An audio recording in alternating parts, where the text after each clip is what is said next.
Hi, இன்னைக்கு இந்த வீடியோவில் என்ன பார்க்க போகிறோன்னா, ஒரு யூஐ யூஎக்ஸ் டிசைனர் அவனுக்கு கையில் ரெக்குயர்மெண்ட் கிடைக்கிறதுலேருந்து ஒரு டெவலப்பர்கிட்ட கொடுக்கறது வரைக்கும், அதாவது ஒரு ரெக்குயர்மெண்ட்டை வச்சு அவன் டிசைன் பண்ணி அதை டெவலப்பருக்கு டெஸ்ட் பண்ணி டெவலப்பர்கிட்ட கொடுக்கறது வரைக்கும் என்னென்ன ப்ராசஸில் ஈடுபடுறான்னு உள்ள ஒரு ஷார்ட் வீடியோவாக பார்ப்போம். ஓகேவா? இந்த வீடியோ நான் கொஞ்சம் ஸ்லைட்ஸ் ரெடி பண்ணி வச்சுருக்கேன். ஏன்னா நிறைய விஷயம் மறந்து போகுது, சொல்லி தர முடியல. அதனால கொஞ்சம் ஸ்லைட்ஸ் ரெடி பண்ணி வச்சாச்சு. அந்த ஸ்லைட்ஸு நான் வேணும்னா டிஸ்கிரிப்ஷனில் கொடுத்து விடியா, அது வேணுங்க டவுன்லோட் பண்ணி வாசிச்சு விடுங்க, வேண்டாம்னா விட்டுருங்க போட்டு. சரி, வாங்க வீடியோக்குள்ளே போகலாமா? ஃபஸ்ட்டு யூஐ யூஎக்ஸ் டிசைனரோட ரோல் ஷார்ட்டாக என்னென்னு ஒரு பாயிண்ட்ஸ் பை பாயிண்ட்ஸாக பார்ப்போம். ஃபஸ்ட்டு அவன் என்ன பண்ணுறான்னா, அந்த ரெக்குயர்மெண்ட் கிடைக்குது. இப்போ ஃபார் எக்ஸாம்பிள் நம்ம ஒரு எக்ஸாம்பிள் வெளியே போமா, ஒரு கிளைண்ட் வர்றாரு. அந்த கிளைண்ட் அவனுக்கு ஒரு ஆப் டிசைன் பண்ணி தாருங்கன்னு கேட்குறாரு. ஒரு யூஎக்ஸ் டிசைனர்கிட்ட ஆப் டிசைன் பண்ணி தாருங்கன்னு கேட்குறாரு. சரியா? அப்போ ஃபஸ்ட்டு அவன் என்ன பண்ணுறான், ரிசர்ச் பண்ணுறான். அதை என்ன ரிசர்ச் பண்ணுறான் அதெல்லாம் அப்புறம் பார்ப்போம். ஃபஸ்ட்டு ரிசர்ச் பண்ணுறான். அடுத்து அதை வச்சு ஒரு யூசர் ஃப்ளோ போடியான். அடுத்து அந்த யூசர் ஃப்ளோவை வச்சு ஒரு ஒயர் ஃப்ரேமே போடியான். அடுத்து அந்த ஒயர் ஃப்ரேமை வச்சு நம்ம டிசைன் நீட்டாக பண்ணணும் இல்லை, அதுக்காக ஒரு டிசைன் சிஸ்டம் ரெடி பண்ணுறான். அடுத்து ஹை ஃபிடிலிட்டின்னா தெரியும் இல்லை, நான் ஆல்ரெடி சொல்லி தந்திருக்கேன். அது வீடியோவை போடலை, பட் ஹை ஃபிடிலிட்டின்னு என்னென்னு சொல்லி தந்திருக்கேன். அதை பண்ணுவோம். சரியா? அடுத்து ப்ரோட்டோடைப்பிங் பண்ணுவோம். அந்த ஹை ஃபிடிலிட்டி ப்ரோட்டோடைப்பிங். நெக்ஸ்ட் என்னென்னா அதை வச்சு டெஸ்டிங் பண்ணுவான். அடுத்து டிசைனை ஹேண்ட் ஓவர் பண்ணுவான். டிசைன் ஹேண்ட் ஓவர்னா வேறு ஒன்றும் இல்லை, நம்ம எல்லாம் பண்ண டிசைனை எல்லாம் ஒரு டெவலப்பர்கிட்ட எப்படி கொடுக்கணும் அந்த ப்ராசஸ் தான் டிசைன் ஹேண்ட் ஓவரிங் ப்ராசஸ். ஓகேவா? சரி, இப்போ நெக்ஸ்ட்டு ரிசர்ச். சரியா? ரிசர்ச்சில் மெயினாக என்ன பண்ணுறாங்கன்னா, ஃபஸ்ட்டு ரிசர்ச்னா என்னது மெயினாக பார்ப்போமா. To design with clear vision without block. என்னை பொறுத்த வரைக்கும் இது ஃபுல்லாக நான் சொந்தமாக படித்தேன், அதெல்லாம் எனக்கு புரிஞ்ச மாதிரி தான் நான் ரெடி பண்ணேன். சரியா? இப்போ ஒரு ரிசர்ச்சில் அவன் என்ன பண்ணுறான்னா, ஒரு ஒரு பிளாக்கும் இல்லாமல் கடைசி வரை அந்த டிசைனை பக்காவாக முடிக்கிறதுக்கு நிறைய ரிசர்ச் தேவைப்படும். அந்த ரிசர்ச் என்னென்ன, ஒரு பேசிக்கான கொஞ்சம் ரிசர்ச் என்னென்னு பார்ப்போம். ஃபஸ்ட்டு ஏரியா, அடுத்து யூசர் கேட்டகரி என்னென்னு பார்க்குறான். படாதீங்க, சொல்லித்தரேன். மார்க்கெட் ப்ரைஸு, அடுத்து ஏஜ் கேட்டகரி பார்க்குறான், ப்ராடக்டாக சர்வீஸான்னு பார்க்குறான், ஜெண்டர் கேட்டகரி பார்க்குறான். இவ்வளோ நான் நார்மலாக பார்ப்பேன். சரியா?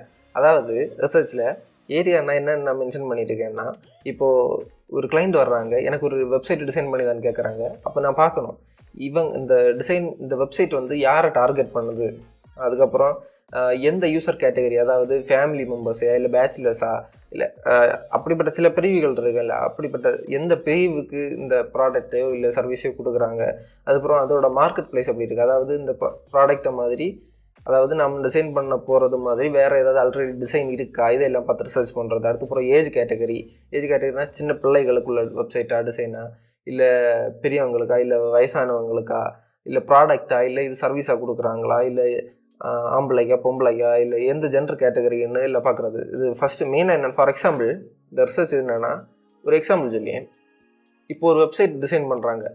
அந்த வெப்சைட் ஒரு குழந்தைகளுக்கு டிசைன் பண்ணுறாங்கன்னு நமக்கு தெரிஞ்சிருச்சுன்னு வைங்க. அந்த ரிசர்ச் மூலம் ஒரு குழந்தைகளுக்கு டிசைன் பண்ணுறாங்க. அப்போ குழந்தைகளுக்குன்னு நமக்கு தெரிஞ்சாச்சுன்னா, அந்த குழந்தைகளை அட்ராக்ட் பண்ணுற விதமாக, இல்லை குழந்தைகளுக்கு பிடிச்ச இல்லஸ்ட்ரேஷன்ஸ், பிடிச்ச இமேஜஸ், பிடிச்ச வீடியோஸ் எல்லாம் அந்த வெப்சைட்டில் காட்டுறது. இது மூலம் என்ன பண்ணலான்னா, அந்த குழந்தைகளை அட்ராக்ட் பண்ண வைக்கலாம். அப்படின்னா நமக்கு இப்போ மொட்டை ஒரு இதை போய் நமக்கு டிசைன் பண்ண முடியுமா? இல்லை, நமக்கு அது யாருக்கு எதுக்குன்னு தெரிஞ்சால் தானே நம்ம டிசைன் பண்ண முடியும். அதுக்காக தான் ரிசர்ச்னு ஒரு ப்ராசஸ். சரியா? நெக்ஸ்ட் அடுத்து யூசர் ஃப்ளோ. இப்போது அவன் ரிசர்ச் எல்லாம் பண்ணி முடிச்சாச்சு. இப்போ யாருக்கு பண்ணணும், எதுக்கு பண்ணணும், எந்த இடத்துக்காக, அதாவது யாரை டார்கெட் பண்ணி பண்ணணும், இதெல்லாம் கண்டுபிடிச்சாச்சு. கண்டுபிடிச்சதுக்கப்புறம் யூசர் ஃப்ளோ ரெடி பண்ணுறான். யூசர் ஃப்ளோவில் மெயின் என்னென்னா, ஃபார் அண்டர்ஸ்டாண்டிங் த ஃப்ளோ. இப்போ ஒரு அப்ளிகேஷன் வச்சுக்கோங்க. அந்த அப்ளிகேஷனில் இப்போ ஒரு இகாமர்ஸ் சைட் எடுத்துக்கோங்க. நீங்கள் அந்த இகாமர்ஸ் சைட்டை நீங்கள் பார்த்தாச்சுன்னா மெயினாக ஒரு ஃப்ளோ இருக்குது. அதாவது ஒரு யூசர் லாகின் பண்ணணும், அதுக்கப்புறம் என்னது, அவன் எந்த கேட்டகரி, அவன் ஒரு ப்ராடக்ட்டை வாங்குறாங்கன்னா எந்த கேட்டகரிக்குள்ளே அந்த ப்ராடக்ட் இருக்குன்னு சூஸ் பண்ணுறான். அடுத்து அந்த ப்ராடக்டை செலக்ட் பண்ணுறான், பேமெண்ட் பண்ணுறான், செக் அவுட் பண்ணுறான். இவ்வளோதான் அந்த ஒரு ஃப்ளோ. இது யூசர் ஃப்ளோனா இது மட்டும் கிடையாது, ஜஸ்ட் ஒரு சிம்பிளாக தான் சொல்லி தரேன். யூசர் ஃப்ளோவில் யூசர் ஃப்ளோன்னு மட்டும் இல்லை, இது நிறைய ஃப்ளோஸ் இருக்குது. அதாவது யூசர் ஃப்ளோ இருக்குது, டாஸ்க் ஃப்ளோ இருக்குது, அது இந்த இன்ஃபர்மேஷன் ஆர்கிடெக்சர் இருக்குது. இன்ஃபர்மேஷன் ஆர்கிடெக்சர்னு சொன்னாச்சுன்னா நம்ம ஆப் எப்படி ஒர்க் ஆகுது, அதாவது ஸ்டார்டிங் முதல் எண்டு வரைக்கும், ஸ்க்ராட்ச் முதல் அப்படின்னா சின்ன சின்ன விஷயங்களை கூட மென்ஷன் பண்ணியிருக்கோம் அதில். அதாவது இந்த யூசர் வந்து நெக்ஸ்ட் இந்த பட்டன் கிளிக் பண்ணியாச்சுன்னா அதுக்கப்புறம் அது எந்த பேஜுக்கு போகுது, இது எல்லாமே டிசைன் பண்ணுறது. சரியா? அதாவது ஒரு இன்ஃபர்மேஷன் ஆர்கிடெக்சர்னா மொத்தமாக ஒரு ஆப்னா அந்த ஆப் ஸ்டார்டிங் முதல் எண்டு வரைக்கும் எல்லா விஷயங்களும் இருக்கும். சரியா? அடுத்து நெக்ஸ்ட் வயர் ஃப்ரேமிங். இப்போது நேரமாக என்ன பார்த்தோம், டாஸ்க் ஃப்ளோ பார்த்தோம்ல, டாஸ்க் ஃப்ளோ யூசர் ஃப்ளோ எல்லாம் பார்த்தோம்ல. அந்த டாஸ்க் ஃப்ளோ யூசர் ஃப்ளோ எல்லாம் முடிச்சுக்கிட்டு அவனுக்கு ஒரு ஐடியா கிடைக்கும். ஓ, அப்போ இந்த பட்டன் கிளிக் பண்ணால் இங்கே போகும், இந்த ஸ்க்ரீனுக்கு அப்புறம் இந்த ஸ்க்ரீன் வரும், அந்த ஒரு ஐடியா அவனுக்கு கிடைக்கும். இதை வச்சு என்ன பண்ணுவான்னா ஒரு வயர் ஃப்ரேமிங் பண்ணுவான் for clear understanding. Wire framing எதுக்குன்னா அந்த டாஸ்க் ஃப்ளோ எல்லாம் நீங்கள் பார்த்துருக்கீங்கன்னா, நான் ஆல்ரெடி ஒரு வீடியோ போட்டிருப்பேன். அதாவது சின்ன சின்ன பாக்ஸாக உள்ள என்னன்னு இருக்குன்னு ஒரு டெக்ஸ்ட்டு மட்டும் இருக்கும், அவ்வளோதான். அதை வச்சு ஒரு வயர் ஃப்ரேமிங் பண்ணுறதுன்னா என்னென்னா, அதை வச்சு ஒரு சாம்பிள் பண்ணுவோம். இப்போ ஒரு வீடு கட்டுறதுன்னா அந்த வீட்டுக்கு வந்து ஃபஸ்ட்டு பேஸ்மெண்ட் எல்லாம் வறுத்து கம்பி எல்லாம் கட்டி ஒரு ஸ்ட்ரக்சர் வருத்தாங்க இல்லை, அதை தான் வயர் ஃப்ரேமிங்னு சொல்லுவோம். உங்களுக்கு புரியுதா? நான் அப்படி தான் புரிஞ்சிச்சிருக்கேன், அப்படியே சொல்லி தரேன் உங்களுக்கு. உங்களுக்கு எது கரெக்டுன்னு படுதோ அதை எடுத்துக்கிடுங்க. சரியா? இப்போ வயர் ஃப்ரேமிங்னா என்னென்னா ஒரு அண்டர்ஸ்டாண்டிங். இப்போ நமக்கு ஒரு லைவாக தெரியும், இதுதான் ஸ்க்ரீனு அப்படின்னா ரொம்ப கிளியராக இருக்காது, உங்களுக்கு ஸ்க்ரீனில் தெரியுதில்ல. இதே மாதிரி தான் இந்த இடத்துல இமேஜ் வரும், இந்த இடத்துல பட்டன் வரும், இதெல்லாம் நம்ம சும்மா ஒரு ஸ்ட்ரக்சர் போட்டு வைப்போம். இந்த கோழியை கொண்டு தோட்டு போனி. சரி, வயர் ஃப்ரேமிங்னா புரியுது இல்லை? அப்போது அடுத்து வயர் ஃப்ரேமிங் அடுத்து என்ன ஸ்டெப்புனா டிசைன் சிஸ்டம். இப்போ வயர் ஃப்ரேமிங் நீங்கள் பார்த்தீங்க என்னது, ஜஸ்ட் ஒரு ஒரு ஃப்ரேம் மாதிரி போட்டு வச்சுருந்தோம், அவ்வளோதான் வயர் ஃப்ரேமிங். அதுக்கப்புறம் டிசைன் சிஸ்டம். இந்த டிசைன் சிஸ்டத்தில் என்ன டிசைன் பண்ணி வைக்கிறான்னா என்னது, என்னென்ன கலர்ஸ் நம்ம இந்த ஆப்புக்கு யூஸ் பண்ண போகிறோம், இந்த என்னென்ன டைப்போகிராஃபி, அதாவது என்னென்ன ஃபாண்ட் யூஸ் பண்ண போகிறோம், என்னென்ன சைஸ் உள்ள ஃபாண்ட் யூஸ் பண்ண போகிறோம், என்னென்ன இல்லஸ்ட்ரேஷன்ஸ் யூஸ் பண்ண போகிறோம், என்னென்ன ஷேடோஸ், என்னென்ன ஐகான்ஸ், இதெல்லாம் யூஸ் பண்ண போகிறோம், எல்லாத்தையுமே ஒரு செட்டாக ரெடி பண்ணி வச்சுருவோம். அதுதான் டிசைன் சிஸ்டம்னு சொல்கிறோம். டிசைன் சிஸ்டம் மெயினாக எதுக்கு யூஸ் பண்ணுறாங்கன்னா பல விதமாக கலர் எல்லாம் யூஸ் பண்ணாமல் இருக்கிறதுக்கும், பயங்கர டைப்போகிராஃபி, அதாவது ஒரு சைட்லேயே ஒரு 10-15 ஃபாண்ட் யூஸ் பண்ணாமல் இருக்கிறதுக்கும் மெயினாக தான் இந்த டிசைன் சிஸ்டம் யூஸ் பண்ணுறாங்க. டிசைன் சிஸ்டம் மெயினாக எதுக்குன்னா ஒரு லிமிட்டுக்குள்ளே நிற்கிறதுக்கு, பல டிசைனை போட்டு கலக்காமல் கொஞ்சம் ஒரு குறிப்பிட்ட அமௌண்ட்லேயே நிற்கிறதுக்கு இதுதான் யூஸ் பண்ணணும். அப்படி ஒரு செட்டப்புக்குள்ளே நிற்கிறதுக்கு ஓகேவா டிசைன் சிஸ்டம். அடுத்து ஹை ஃபிடலிட்டி. ஹை ஃபிடலிட்டின்னு என்னென்னு தெரியல, ஜஸ்ட் ஒரு அப்கிரேட். அந்த நம்ம லோ ஃபிடலிட்டி மிட் ஃபிடலிட்டியிலேருந்து ஒரு அப்கிரேடாக தான் என்னது ஹை ஃபிடலிட்டி. ஓகேவா? ஹை ஃபிடலிட்டினா ஒன்று அது சிம்பிள் தான். ஜஸ்ட்டு நான் திரும்ப சொல்லிகிட்டு இருக்கேன். அது என்னென்னா லோ ஃபிடலிட்டியில் கொஞ்சம் கசகசான்னு சொல்லி கொஞ்சம் லைனாக எல்லாம் போட்டு கொஞ்சம் டிசைன் பண்ணியிருப்போம். அதை கொஞ்சம் அப்கிரேட் பண்ணி மிட் ஃபிடலிட்டி போட்டுருவோம். அதாவது அதில் கொஞ்சம் இமேஜ் இருக்கும், இதில் பட்டன் இருக்கும், எல்லாம் கிளியராக தெரிகிறதுக்காக. ஹை ஃபிடலிட்டினா மிட் ஃபிடலிட்டிலேருந்து அடுத்த ஸ்டெப்பு ஹை ஃபிடலிட்டி, அவ்வளோதான். அடுத்து நெக்ஸ்ட் ப்ரோட்டோடைப்பிங். ப்ரோட்டோடைப்பிங் மெயினாக எதுக்காகனா, இப்போ நம்ம நிறைய டிசைன் பண்ணிட்டோம்னு வச்சுக்கோங்க. இப்போ லோ ஃபிடலிட்டி மிட் ஃபிடலிட்டி எல்லாம் பயங்கர ஃபுல் டிசைன் பண்ணி முடிச்சாச்சு. இந்த ஸ்க்ரீனுக்கு அடுத்து இந்த ஸ்க்ரீன் வரும், இதை கிளிக் பண்ணால் இந்த ஸ்க்ரீன் வரும், நம்ம போட்டாச்சு. பட்டு இப்போ ஒரு கிளைண்ட் வர்றாங்க. இப்போ அந்த கிளைண்ட் வந்து கேட்குறாங்க, நீங்கள் என்ன டிசைன் பண்ணீங்க, அதை எனக்கு எக்ஸ்பிளைன் பண்ணுங்கன்னு கேட்டாங்கன்னா, நீங்கள் இந்த ப்ரோட்டோடைப்பிங் தான் பண்ணி காட்டுவீங்க. ப்ரோட்டோடைப்பிங்னா என்ன ஒன்றும் இல்லை. இப்போ இந்த ஸ்க்ரீன் பார்த்தீங்களா, இந்த பச்சை கலர் பட்டன் லாகின் பட்டன், அந்த லாகின் பட்டனை கிளிக் பண்ணி இதை கிளிக் பண்ணால் எங்கே போகுதுன்னு ஜஸ்ட் ஒரு கிளிக் பண்ணி ஒரு கனெக்ஷன் கொடுக்குறது. நம்ம ஃபிக்மாலே ப்ரோட்டோடைப்பிங் ஒரு டூல் இருக்குது. நான் ப்ரோட்டோடைப்பிங் ஆல்ரெடி வீடியோ போட்டிருக்கேன், அது மறக்காம பாருங்கள், பார்த்தா உங்களுக்கு பிடிக்கட்டும். சரி, இந்த பட்டன் கிளிக் பண்ணால் இந்த இடத்துக்கு போகும். அதை அவன் ஃபுல்லாக ரெடி பண்ணி வச்சுருவான். இப்போ ஒரு ப்ராடக்ட் ஒரு ஸ்டார்டிங் முதல் எண்டு வரை, ஒரு இ-காமர்ஸ் சைட்டு ஸ்டார்டிங் முதல் எண்டு வரைக்கும் அவன் டிசைன் பண்ணி முடிச்சிட்டான்னா, இந்த பட்டனை கிளிக் பண்ணால் இப்போ லாகின் கொடுத்தாச்சு, அதுக்கப்புறம் அது இந்த ஸ்க்ரீன் போகுது அப்படின்னா அந்த பட்டன் ஒர்க் பண்ண வைப்பான், ஒரு டெமோவாக ஒர்க் பண்ண வைப்பான். அது கிளிக் பண்ணால் இந்த ஸ்க்ரீன் வரும், அவ்வளோ ஒரு ஸ்லைட் ஷோ மாதிரி. இந்த பட்டன் கிளிக் பண்ணால் இந்த ஸ்க்ரீன் வரும், அடுத்து இந்த ஸ்க்ரீன் வந்தால் ஜஸ்ட் ஒரு சைட் எப்படி ஒர்க் ஆகுமோ அப்படியே காட்டுவான். ஓகேவா? பட் அதை லைவில் ஹோஸ்ட்டில் பண்ண எல்லாம் முடியாது, ஏன்னா யூசர் என்ட்ரு எல்லாம் பண்ண முடியாது. ஓகே, ப்ரோட்டோடைப்பிங்னா அதுதான். ஓகே, அடுத்து நெக்ஸ்ட்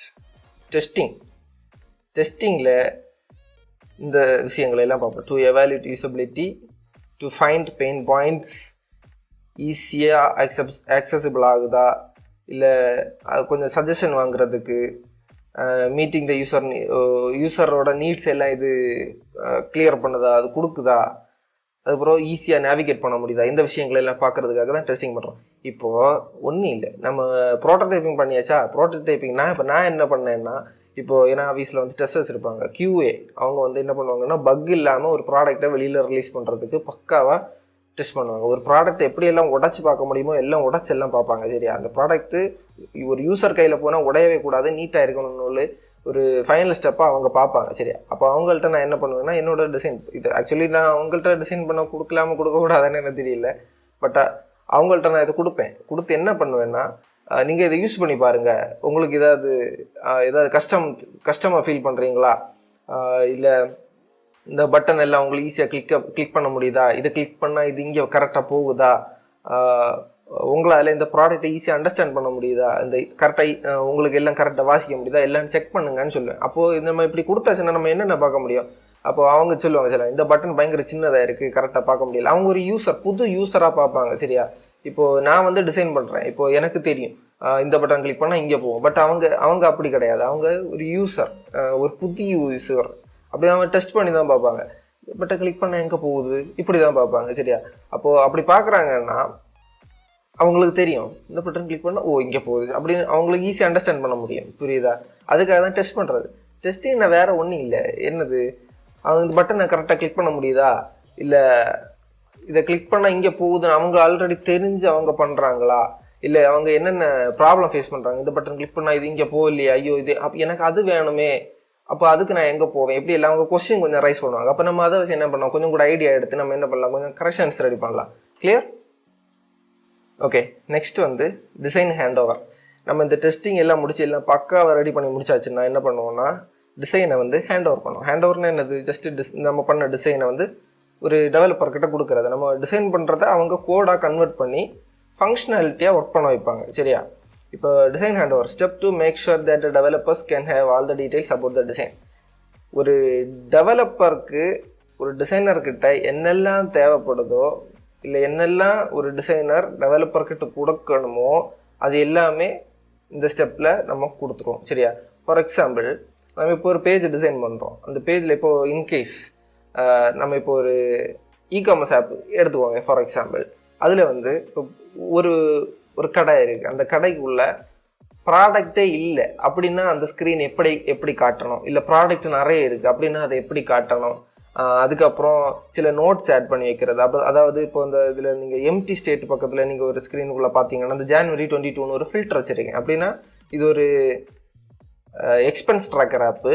இந்த ஆப்புக்குள்ளாடி இவ்வளோ நாள்லேருந்து இவ்வளோ நாளுக்குள்ளே எவ்வளோ ரூபா நம்ம எக்ஸ்பென்ஸ் பண்ணியிருக்கோம், இல்லை இன்கம் வந்திருக்கு, அதெல்லாம் நம்ம நோட் பண்ணுற ஒரு ஆப்பு ஃபார் எக்ஸாம்பிள் தான். சரியா, இப்போ அதில் வந்து ஃபில்டர், இப்போ அந்த ஃபில்டர் அவன் ஜஸ்ட் இப்போ ஒரு டெவலப்பர் வந்து இதை பார்க்குறான், அப்போ அதை கிளிக் பண்ணி பார்த்தா அவனுக்கு தெரியணும். அப்போது நம்ம அதில் கொடுக்கணும் இந்த ஃபில்டர் வந்து லாஸ்ட் மந்தை ஃபில்டர் பண்ணணும், திஸ் மந்தை ஃபில்டர் பண்ணணும், அதுக்கப்புறம் இந்தந்த இஎஸ்ஐலாம் ஃபில்டர் பண்ணணும். நம்ம அதில் ஜஸ்ட் ஒரு நோட் மாதிரி கொடுத்தா அது வந்து ரொம்ப ஈஸியாக இருக்கும். அதுக்கப்புறம் டிசைன் சிஸ்டத்தில் நீங்கள் பார்த்தீங்கன்னா அந்த பட்டன்ஸ் எல்லாம் கொடுத்துருப்பேன்.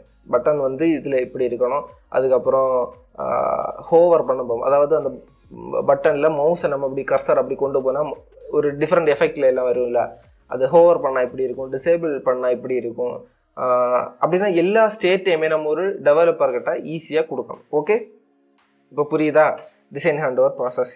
அடுத்து தேங்க்யூ, அவ்வளோதான். சரி, இப்போ நம்ம ஜஸ்ட் ஒரு அவுட்லுக் பார்ப்போமா. ஒரு UIUX டிசைன் ஒரு ரோல் என்னது, ரிசர்ச் பண்ணுறான், அதுக்கப்புறம் யூசர் ஃப்ளோ பண்ணுறான், அந்த ரிசர்ச்சை வச்சு அதுக்கப்புறம் அதை வச்சு ஒரு ஃப்ரேம் பண்ணுறான், அடுத்து டிசைன் பண்ணேன், அடுத்து ஹை ஃபிடலிட்டி, ப்ரோட்டோடைப்பிங், டெஸ்டிங், அடுத்து அந்த டிசைனர் வந்து ஹேண்ட் ஓவர் பண்ணுறான். சரியா, ஓகே. ரிசர்ச்சில் என்ன பண்ணுறான், அவன் யாருக்கு இந்த டிசைனை பண்ணுறோம், இதில் எதுக்காக பண்ணுறோம், எந்த கேட்டகரியை டார்கெட் பண்ணி பண்ணுறோம், இதெல்லாம் வச்சு டிசைன் பண்ணுறான். ஓகே, அடுத்து வந்து அந்த ரிசர்ச் பண்ணதை வச்சு ஒரு யூசர் ஃப்ளோ க்ரியேட் பண்ணேன். அந்த ஆப் எப்படி ஒரு ஆப்னா அந்த ஆப் எப்படி ஒர்க் ஆகணும், எது தொடக்கம் எது முடிவு, இதுக்கு இடையில் என்னென்ன ஸ்க்ரீன்ஸ் இருக்குதுன்னு அதை வந்து ஒரு யூசர் ஃப்ளோ ரெடி பண்ணுறது. அடுத்து யூசர் ஃப்ளோ அதை வச்சு அடுத்த ஸ்டெப்பை அப்கிரேட் பண்ணுறது தான் என்னது ஒயர் ஃப்ரேமிங். அதில் வந்து லோ ஃபிடலிட்டி பண்ணுவாங்க, சிலர் வந்து மிட் ஃபிடலிட்டி ஹை ஃபிடலிட்டி பண்ணுவாங்க, சிலர் லோ ஃபிடலிட்டி ஹை ஃபிடலிட்டி பண்ணுவாங்க. ஓகேவா, இப்போ அந்த ஒயர் ஃப்ரேமிங் வந்து எதுக்குன்னா ஜஸ்ட் ஒரு காட்டுறதுக்கு என்னது இந்த ஸ்க்ரீன்ஸ் தான் இருக்குது, இந்த ஸ்க்ரீன்ஸ் இருக்குன்னு காட்டுறது மெயினாக. ஓகேவா, அடுத்து வந்து டிசைன் சிஸ்டம்.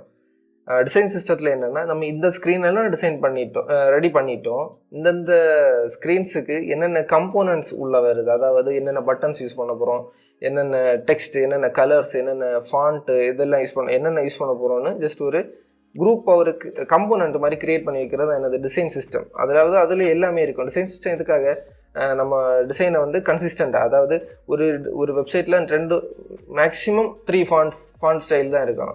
அதுக்கு மேலே இருந்தால் கொலான்னு ஆகிடும். அதனால ஒரு கன்சிஸ்டன்சி, ஒரு லிமிட்டேஷன், ஒரு பவுண்டரி கட்டுறதுக்காக தான் என்னது டிசைன் சிஸ்டம். அடுத்து ஹை ஃபிடலிட்டி. அந்த டிசைன் சிஸ்டம் எல்லாம் ரெடி பண்ணியாச்சு. அப்போ நமக்கு கலர் பேலட் எல்லாம் கிடச்சிருக்கு, என்னென்ன ஃபாண்ட் யூஸ் பண்ணணும் கிடச்சிருக்கு, என்னென்ன ரேடியோ பட்டனா இல்லை செலக்ட் பாக்ஸா டெக்ஸ்ட் பாக்ஸா என்னெல்லாம் யூஸ் பண்ணணும் எல்லாமே ரெடி பண்ணி வச்சாச்சு. அதை வச்சு ஹை ஃபிடலிட்டி டிசைன் பண்ணணும். ஹை ஃபிடலிட்டினா பக்காவாக ஒரு சைட் எப்படி இருக்குமோ அதை அப்படியே ஃபுல்லாக நீட்டாக ரெடி பண்ணி வைக்கிறது. அடுத்து ப்ரோட்டோடைப்பிங்னா அந்த ஹை ஃபிடலிட்டி பண்ணதை வந்து ஜஸ்ட் ஒரு ஒர்க்கிங் கொடுக்குற மாதிரி, ஜஸ்ட் ஒரு டெமோ காட்டுற மாதிரி, அதாவது ஒரு பட்டன் இங்கே கிளிக் பண்ணால் அது அந்த ஸ்க்ரீனுக்கு போகும், அதாவது அப்படி ஜஸ்ட் ஒரு கனெக்ஷன்லாம் கொடுக்குற மாதிரி ப்ரோட்டோடைப்பிங். ஆல்ரெடி நான் ஒரு வீடியோ போட்டிருக்கேன், அதை போய் பாருங்கள். அடுத்து டெஸ்டிங். அந்த ப்ரோட்டோடைப்பிங் பண்ணது வந்து டெஸ்டிங்க்கு கொடுப்பாங்க. டெஸ்டிங்னா ஒரு யூசர் வந்து புதுசாக ஒரு யூசர் வந்து அந்த ப்ராடக்ட்டை யூஸ் பண்ண எப்படி இருக்குன்னு பார்க்குறதுக்காக டெஸ்டிங் கொடுப்பாங்க. அப்போ அந்த டெஸ்டிங் கொடுத்தா நம்ம என்னென்ன பெனிஃபிட்னா, அந்த யூசருக்கு அந்த டிசைன் பண்ணுறதை ஈஸியாக படிக்க முடியுதா, அதுக்கப்புறம் ஈஸியாக நேவிகேட் பண்ண முடியுதா, அடுத்து ஈஸியாக டெக்ஸ்டெல்லாம் ரீட் பண்ண முடியுதா, அதுக்கப்புறம் அவங்களால ஈஸியாக எல்லாம் புரிஞ்சுக்க முடியுதா, பார்க்க நல்லா அழகாக இருக்கா, டெக்ஸ்ட் எல்லாம் கரெக்ட் சைஸில் இருக்கான்னா அவங்கள வச்சு ஒரு டெஸ்டிங். நமக்கு ஒரு டிசைன் டெஸ்டிங் இருக்கணும், அதுக்கு நெக்ஸ்ட் ஸ்டெப்பாக அவங்கள வச்சு ஒரு டெஸ்டிங் பண்ணுவோம். ஓகே, அடுத்து டெஸ்டிங் முடிச்சதுக்கப்புறம் எல்லாம் ரெடி தானே, இப்போ ப்ராடக்ட் எல்லாம் பக்காவாக ரெடி ஆகிருக்கு. அதுக்கப்புறம் என்ன பண்ணுவாங்கன்னா டெவலப்பர்ஸ்ட்டு கொடுப்பாங்க. சரி, இப்போது நான் வந்து இந்த higher level upper level lower லெவலில் ஒன்றும் பேசலை. அதாவது சில இதில் வந்து டிசைனர் வந்து நிறைய விஷயங்கள் அப்ரூவ் ஆகிட்டு தான் அடுத்து அங்கங்கேயா போகும். ஓகேவா, டெஸ்டருக்கு கொடுக்கணும்னு ஒரு அப்ரூவல் வேணும், டெவலப்பர்கிட்ட கொடுக்கணும்னா 10 பேர்கிட்ட அப்ரூவல் வேணும், அப்படியெல்லாம் இருக்குது. சரியா, இதெல்லாம் பக்காவாக முடிச்சதுக்கப்புறம் என்ன பண்ணுவாங்கன்னா ஒரு டெவலப்பர்கிட்ட எப்படி ஹேண்ட் ஓவர் பண்ணணும் அதை அப்படி நீட்டாக பக்காவாக ஹேண்ட் ஓவர் பண்ணுவாங்க. ஓகே, அதுக்கப்புறம் இந்த சேனல் ஒன்று சப்ஸ்கிரைப் பண்ணுங்கள். என்ன சிலர் நிறைய பேர் படிக்க முடியாத எல்லாம் இருப்பாங்க, இது எப்படி என்னடா இதுன்னு ஒன்றும் தெரியாமல் எல்லாம் இருப்பாங்க. இல்லை, அவங்களுக்கு இந்த வீடியோ வந்து அனுப்பி விடுங்க. 20 நிமிஷத்துக்கு மேலே போயிட்டோ. சரி, பாய்.